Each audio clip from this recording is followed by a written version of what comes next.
obviously Arnie invited you here, and you only arrived last night.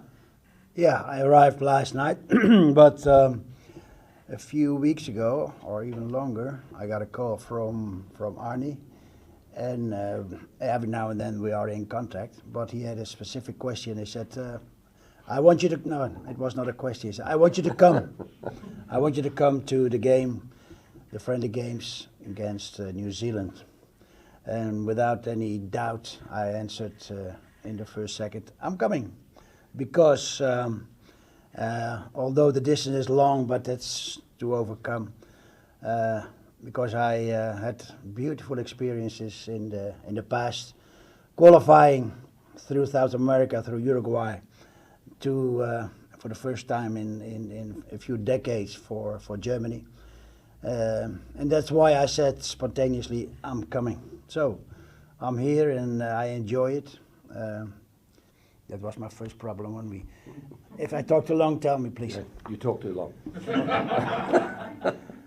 No, my first experience in Holland in a training camp was that we played 9-a-side game, and they were killing each other and I was standing there, and 2 or 3 were almost literally fighting. I said, "Arnie, what's going on here?" He said, "Oh, boss, don't worry, that's normal for us."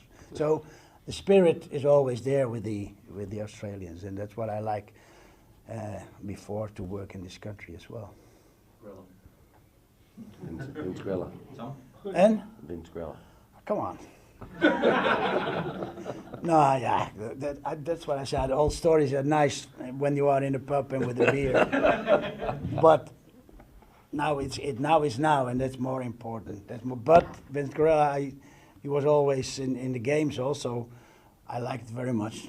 Playing on the edge of a yellow or a red card, and he tackled and he tackled and he tackled, and we said to him, "Vince, be careful, be careful. We don't want you on a yellow card, and we have to take you off in the games. In red card, we have one man less." But okay, it went well in the World Cup. Then after that, I was in Chelsea working, and we played. Was he playing in Blackburn? I think. Blackburn. Yeah. We played Blackburn on Stamford Bridge, and then I don't know. In the first half, minute 20, he was tackling Etienne. You know Etienne? Strong, like very strong, and he tackled, and Etienne, and then he was also on the ground, and he was looking to me on the bench. My God. I taught you that. No, that's the spirit. I like it very much. Chris, I still remember footage of you telling Arnie to stop chewing his gum so loudly on the bench during the Uruguay game. Will you be on the bench to just whisper a couple of tips to Arnie as the game goes on? Well, in the tomorrow game, yeah, of course I'm on the bench, but I'm I cannot tell this story. Yeah? No, he asked. No, I'm on the bench. I'll be his assistant, and of course we talk about the team. We do that outside the game for tomorrow as well. I like to do that. But I remember one game, maybe he remembered, when we were not playing well, whether it was in here or in Germany. Be silent. But he was sitting there. We were 1-0 down or 0-0, and the game was not going on very well. And you know the camera is on you on 90 minutes. Yeah, 90 minutes the camera is on you. And then you act a little bit normal or sometimes not normal. And he was sitting because it was not going well, this game. And he was sitting with the game like this. And the game was slipping out of our hands. He was sitting like this with chewing gum. I said, "Arnie, come on, sit." So that's our very spontaneous relation. He called me Mr. Ed. Mr. Ed. Yeah. You must be proud of him to qualify. I'm very proud. Yeah. I'm very proud of him. I had a lot, because the attention is always on the main leader, but the main leader cannot do his job when he has not good colleagues to give a lot of advices. Because when I started here, of course I knew many players. But I need a lot of information from him as well, and which I got, and then you can work with that. When you have this information directly, it makes it a lot easier for me at that time. So I respect him very much, because in the beginning he said, "I don't know if it's my job." then I'm talking about years ago. But if you see how he made it in the years and with the Olympic team, etc. Chapeau. Can I just today as well? From me or from Yeah, him? from both of you. No, look, it's obviously around the 100-year celebration, and what Guus did for our game in Australia to qualify us for the first time in 32 years was an amazing feat, and it really changed Australian football. René Molenstein, my assistant, that's normally with us, is doing scouting at the moment. He's going to watch France against Denmark tomorrow, and then go and watch France against Austria.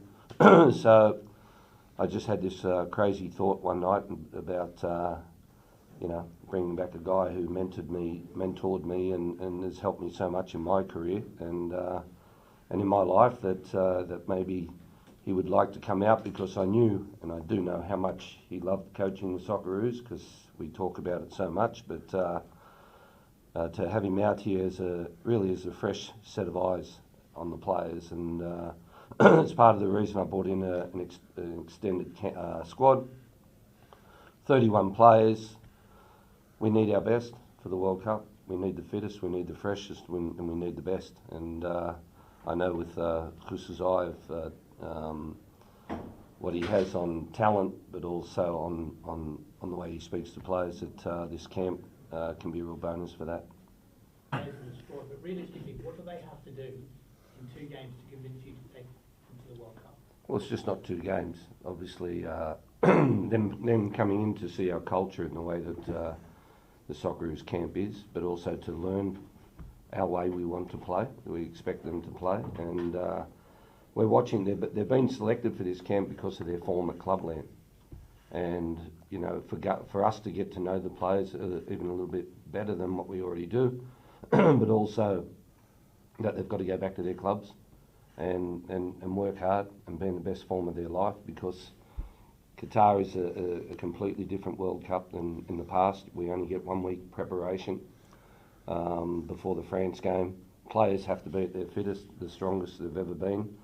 And, the boys will be given a chance. And, again, with the training side of things, is us to learn and look at them as well. And these 2 games with a quick turnaround will give good opportunities to them. And also hopes for the future for the game here.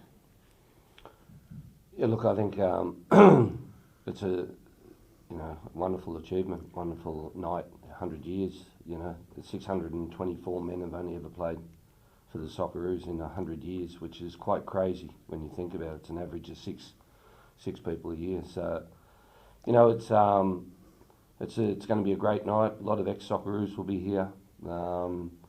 Fans will be here, and to have that game tonight, tomorrow night, as a farewell as well for the players, is going to be fantastic as well. But for me, it's all about the performance. It's when we go back to the hotel, we'll have technical meetings straight away, and about the tactics and the game and the training this afternoon, and making sure that the boys are mentally ready for the game. But it's also, as I said, a great night for the Socceroos.